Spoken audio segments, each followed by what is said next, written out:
नमस्कार, between the lines with Neeru Ranjan में आपका स्वागत है। आज हम बात करेंगे राहुल गांधी जो आरोप लगा रहे हैं कि कर्नाटक के जो बेंगलुरु सेंट्रल में जो वोटर लिस्ट में हेराफेरी हुई और 1-1.5 लाख वोटर जो है फर्जी जोड़ दिए गए और उसके कारण से भाजपा वहां जीती। इस मुद्दे पे हम आपको पहले बता चुके हैं कि 2009 से लेकर अभी तक क्या क्या हुआ और कैसे वो आधा सच बोल रहे हैं, लेकिन वो तो पुरानी बात हो गई। अब नया ये है कि उनका जो वहां पे रैली थी और ये आरोप जो है उसने कर्नाटक सरकार को मुश्किल में डाल दिया है। सिद्धारमैया और डीके शिव कुमार के बीच में झगड़ा है वो सामने आ गया है। सितंबर के बाद वहां सरकार बदलने की बात है और सिद्धारमैया के जो कैंप के मंत्री हैं और सबसे पावरफुल मंत्री हैं, उनके बहुत ही करीबी हैं राजन्ना, के.एम. राजन्ना, उन्होंने सीधे सीधे राहुल गांधी को चैलेंज कर दिया है और ये कहा है कि जो वोटर लिस्ट तैयार हुई थी उस वक्त सिद्धारमैया की सरकार वहां थी, कांग्रेस की सरकार थी और ये आरोप जो है वो गलत है और अगर कोई गलती हुई थी तो उसी वक्त कहना चाहिए था। ये बड़ा बयान है। राहुल गांधी पूरे देश में प्रोटेस्ट कर रहे हैं।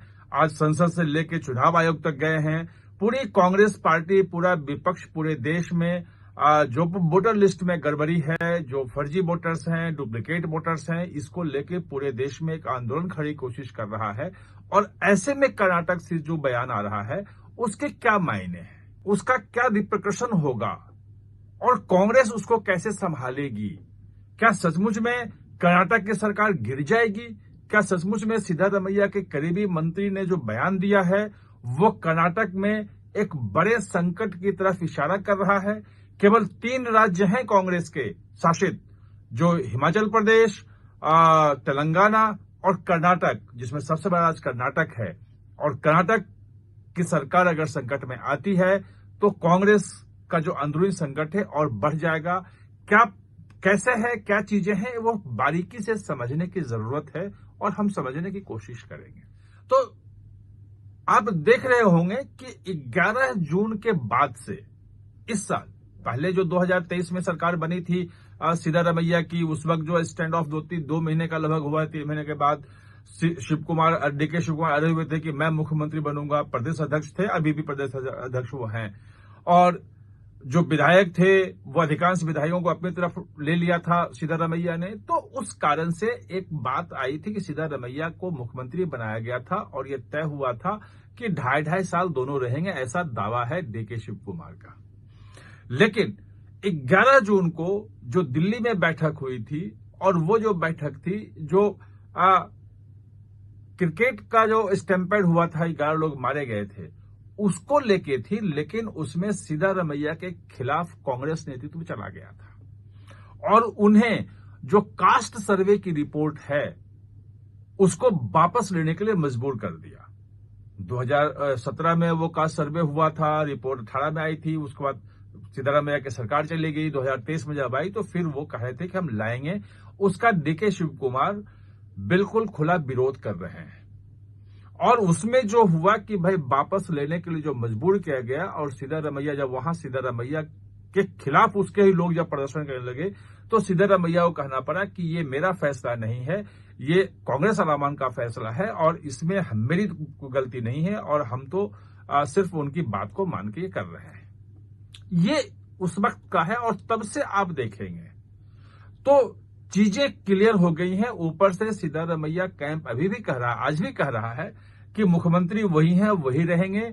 सिद्धारमैया भी कह रहे हैं कि यहां कोई जगह खाली नहीं है। लेकिन डीके शिव कुमार, आपको जुलाई में बताया था पिछले महीने जब डीके शिव कुमार दिल्ली आए थे तो उन्होंने सीएम स्वीट जो होता है कर्नाटक भवन में, उस पर कब्जा कर लिया था, वहां जाके शिफ्ट कर गए थे।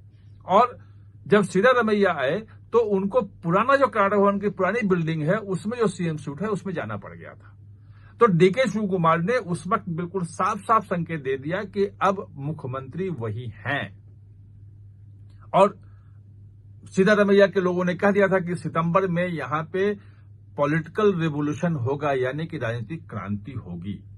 वो राजनीतिक क्रांति के जो माने निकाले जा रहे हैं वो ये निकाले जा रहे हैं कि अगर डीके शिव कुमार को मुख्यमंत्री बनाने की कोशिश हुई तो सिद्धारमैया पार्टी को तोड़ भी सकते हैं।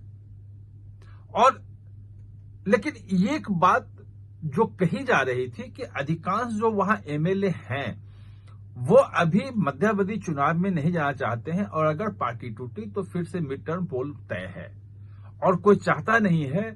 और इसीलिए अगर केंद्रीय आलाकमान जो है राहुल गांधी, सोनिया गांधी, प्रियंका गांधी ये तय करें कि डीके शिव कुमार को मुख्यमंत्री बनाना है तो कहीं सब लोग तैयार होकर के डीके शिव कुमार को मान न लें। लेकिन आज जो रमन्ना ने कहा है, रजन्ना ने जो कहा है, वो साफ साफ है कि इस मुद्दे पर सिद्धारमैया जो है वो अब केंद्रीय नेतृत्व से सीधे टकराव के मूड में आ गए हैं। उनका कैंप जो है वो सीधे तौर पे केंद्रीय नेतृत्व जो है वो टकराव के मूड में है। और इसीलिए राहुल गांधी जो इतना लंबा प्रेस कॉन्फ्रेंस दिल्ली में करते हैं, चुनाव आयोग के ऊपर एटम बम फोड़ते हैं, उसके बाद वहां रैली करते हैं, डीके शिव कुमार जाकर के वहां शिकायत करते हैं। वो अलग बात है कि जो कर्नाटक का जो चीफ इलेक्शन ऑफिसर है वो कह रहा है कि आपने जो शिकायत दी है उसके साथ कोई डिटेल नहीं है, डॉक्यूमेंट्स नहीं है कि किसके किसके कहां कहां फर्जी हैं। बाकी चीजें भी आ रही हैं कि जिसको कह रहे हैं कि 2 जगह से वोट दिया तो कह रहे हैं कि नहीं वो डाटा सही नहीं है, वो हमें आप दो। वो एक अलग चुनाव आयोग और झगड़ा चल रहा है कांग्रेस के बीच में। लेकिन ये जो मामला आया है नया और रजन्ना ने जो मोर्चा खोला है, ये साफ साफ संकेत दे रहा है कि जो सितंबर के बाद कर्नाटक में जो सत्ता परिवर्तन की बात हो रही है, जो डीके शिव को सत्ता देने की बात हो रही है, वैसी स्थिति में कर्नाटक जो है वो नहीं रहेगा। वहां पे कांग्रेस सरकार मुश्किल में फंस सकती है और सिद्धारमैया किसी भी हद तक जा सकते हैं। वैसे भी सिद्धारमैया मूल रूप से कांग्रेसी है नहीं, वो जेडीएस में थे, बाद में कांग्रेस में आए और 2014 में भी जब उनकी बात थी कि बनाया जाए मुख्यमंत्री नहीं बनाया जाए तो उनकी यही थी कि अगर नहीं बनाओगे तो हम चले जाएंगे।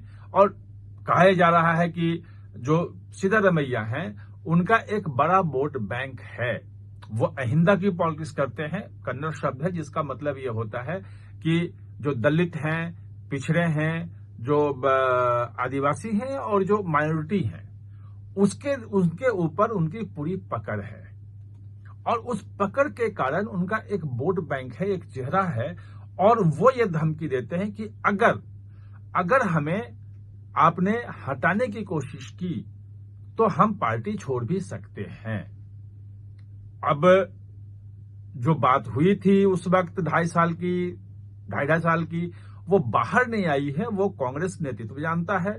जो 11 जून की बातचीत थी उसमें क्या बातचीत हुई, क्यों सिद्धारमैया को कास्ट सर्वे अपना ही करवाया वापस लेना पड़ गया, सिद्धारमैया क्यों कह रहे हैं कि वही मुख्यमंत्री रहेंगे जबकि अभी क्लियर बात नहीं है। और आज जो रजन्ना ने मोर्चा खोला है वो मोर्चा साफ साफ तौर पे ये कह रहा है कि वहां पे अगर सिद्धारमैया को हटाने की कोशिश हुई तो कांग्रेस के केंद्रीय नेतृत्व के खिलाफ भी वो बगावत करने से बाज नहीं आएंगे। आप हमारे साथ चर्चा में जुड़े, इसके लिए बहुत बहुत धन्यवाद।